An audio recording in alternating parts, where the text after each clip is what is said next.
नमस्कार मित्रों, आज हम आपको बताना चाह रहे हैं कि जो गन्ने का खेत होता है उसमें जो खरपतवार होते हैं, 1 साल की जो ईख होती है उसके बाद जब दूसरे साल की ईख होती है तो उसमें अधिकतर खरपतवार हो जाते हैं। जिस तरह से आप ये देख रहे हैं कि ये जो ये वाली सफ़ेद फूल वाली घास है या फिर और कई सारे तरह के खरपतवार हैं इसमें। जिस तरह से ये है एक पौधा जो देखने में पालक की तरह का लगता है और इस पर सफ़ेद सफ़ेद फूल आता है, उसके लिए, या फिर दूब घास के लिए, या फिर एक कांग्रेस घास होती है उसके लिए।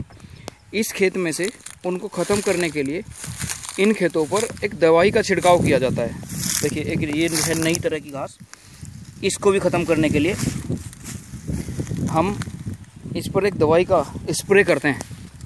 तो उस दवाई का स्प्रे किस तरह से किया जाता है आज हम आपको वही दिखाना चाह रहे हैं। तो आइए चलते हैं एक बार जहाँ पर दवाई तैयार की जा रही है।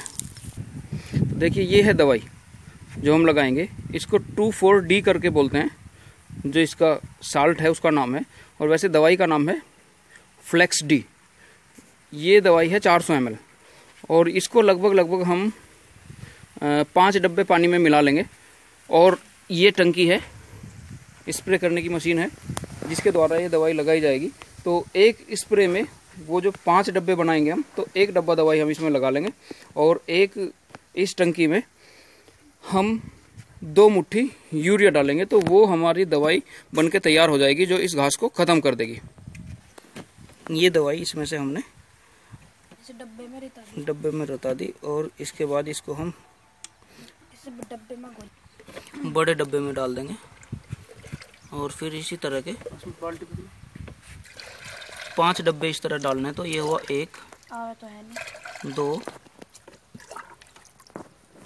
3, 4 और 1 डब्बा इसमें दवाई का लगभग पहले से ही पड़ा हुआ है। तो ये 5 डब्बे दवाई हो गई और बाकी इस दवाई के जो खाली डब्बा है उसको साफ करके भी इसमें डाल देते हैं।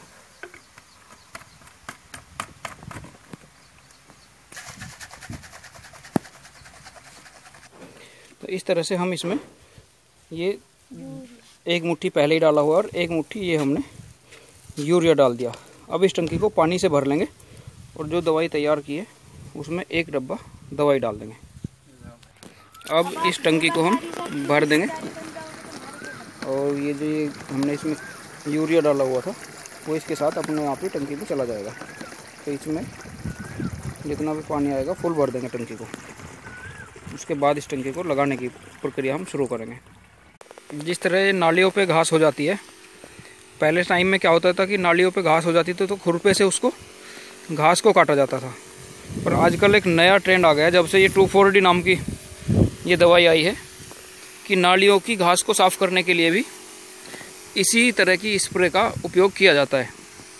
तो ये देखिए, आसपास नालियों के जो भी घास है उसको साफ़ करने के लिए भी 2,4-D का ही इस्तेमाल कर रहे हैं। हमने देखा कि हमने जो ये दवाई बनाई थी वो सब इसमें डाल लिया टंकी में और अब इसको लगाने की प्रोसेस हमने शुरू कर दी है। तो देखें, ये हम कैमरामैन से अनुरोध करेंगे कि ये दिखाएं कौन कौन से पौधे हैं ये जिन पर हम दवाई लगा रहे हैं। ये देखिए, सफ़ेद फूल की घास है और ये दूब घास है और ये पालक की तरह का जो है जो पका हुआ हो गया ये पौधा, इसको भी नष्ट करने का ये काम करता है। इधर ये कांग्रेस घास है जो सफ़ेद फूल वाली घास होती है, इसको भी ये लगभग 24 घंटे में इसको निष्क्रिय कर देगा पौधे को। तो गन्ने के खेत में ये जो खरपतवार होते हैं इनको नष्ट करने के लिए हम ये स्प्रे कर रहे हैं और ये लगभग 24 से और 48 घंटे के आसपास में ये पौधे सभी मर जाएंगे। तो गन्ने की खेती के लिए आज का स्प्रे हमारा बिल्कुल ये जीवनदायिनी का काम करेगा। दिखाओ ये कौन कौन से पौधे हैं। ये सफ़ेद फूल वाले घास है और इधर ये दूब घास है, ये बेकार के खरपतवार हैं। इन सभी खरपतवारों को नष्ट करने के लिए आज की जो स्प्रे हमारी है वो एक तरह से रामबाण सिद्ध होने वाली है। तो ये आज की स्प्रे इन पौधों को बिल्कुल ख़त्म कर देगी। और अब उसके बाद हम जो दूसरा स्प्रे करेंगे वो गन्ने के जो पौधे हैं उनमें अच्छी फुटेर आए, अच्छी तरह से वो पौधे बढ़ें। एक पौधे में से बहुत सारे इसके शाखाएं निकल के आएँ, उस चीज़ के लिए स्प्रे करेंगे। पर आज का जो स्प्रे है वो हमारा बेकार के खरपतवारों को नष्ट करने के लिए, और क्योंकि ये बेकार के खरपतवार गन्ने के जो पेड़ हैं इनसे बड़े हो जाते हैं और फिर वो गन्ने को नहीं पनपने देते, इसलिए ये स्प्रे कर रहे हैं हम कि जो बेकार के पौधे हैं वो सब नष्ट हो जाएं। तो मित्रों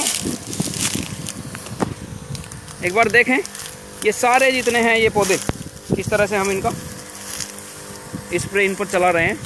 तो आज के वीडियो के माध्यम से हमारा यही लक्ष्य था आपको दिखाने का कि गन्ने की खेती के लिए जो स्प्रे हम करते हैं और गन्ने का पेड़ अच्छा हो, मजबूत हो, उसके लिए जो स्प्रे करते हैं, ये 2,4-D नाम की एक दवाई आती है, उसका स्प्रे करते हैं, जिससे बेकार की जो घास है वो ख़त्म हो जाती है और गन्ने की फसल जो होगी वो स्वस्थ होगी और अच्छी फसल होगी। तो आज के वीडियो में इतना ही। जय हिंद, जय भारत।